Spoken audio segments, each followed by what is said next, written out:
It's a new day in America. Can you feel the delights? All that sunshine and roses or whatever makes people happy? No? Okay, well, maybe you're not looking hard enough. We're going to begin, though, with the start of the something that makes this country so great when it happens.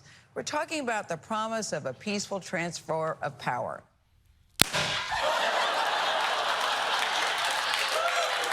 Whoa! Peaceful transfer of power. Let's hear it for the bare minimum of a democracy. The first step of this was Kamala Harris calling Donald Trump to promise that she wouldn't do what he tried to do. The vice president called President-elect Trump to congratulate him. According to a senior Harris aide, the vice president discussed the importance of a peaceful transfer of power.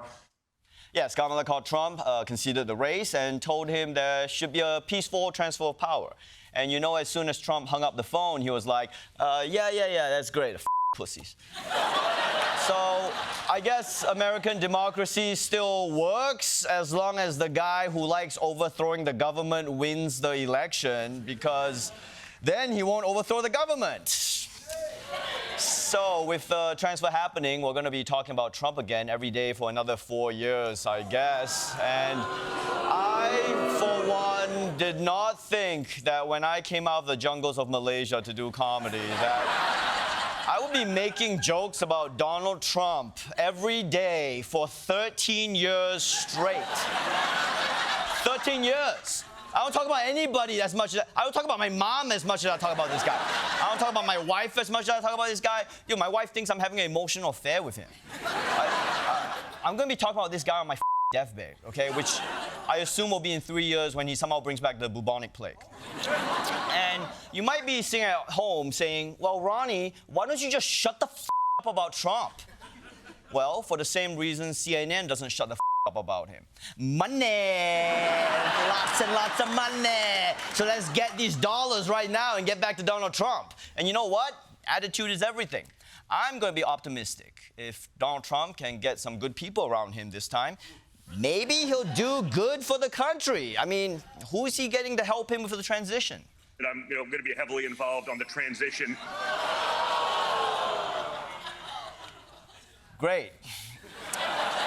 It's take your dumb ass to work day. And what qualifications would Don Jr. be looking for? I want to make sure, now that we know who the real players are, the people who will actually deliver on the president's message, the people who don't think that they know better than the duly elected president of the United States. Yeah, no more smart people. Only people who look at my idiot dad and go, what a genius. And where is Trump going to find people who will do whatever he says? I mean, didn't they all die when they injected themselves with bleach? So let's see who these people are. 75 days from now, Trump returns to the White House, and right now there is an intense focus on who he will surround himself with. Florida Senator Marco Rubio, possibly former Secretary of State Mike Pompeo, maybe Secretary of Defense, former acting Homeland Security Secretary Chad Wolf, perhaps reappointed. Okay. You know what? Actually, not as bad as I expected. Marco Rubio, Mike Pompeo, they're basically professional political administrators, right? At least they're wearing suits and ties. It could be worse. And then there's some, shall we say, more unusual names. Steve Bannon, conspiracy nut Laura Loomer, Robert F. Kennedy Jr., and Elon Musk.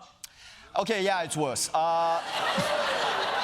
This cabinet looks like the division of the X-Men for the mutants who had too much mutation. They're like, hey, what's your mutant power? I just talk like this, and people trust me with their help.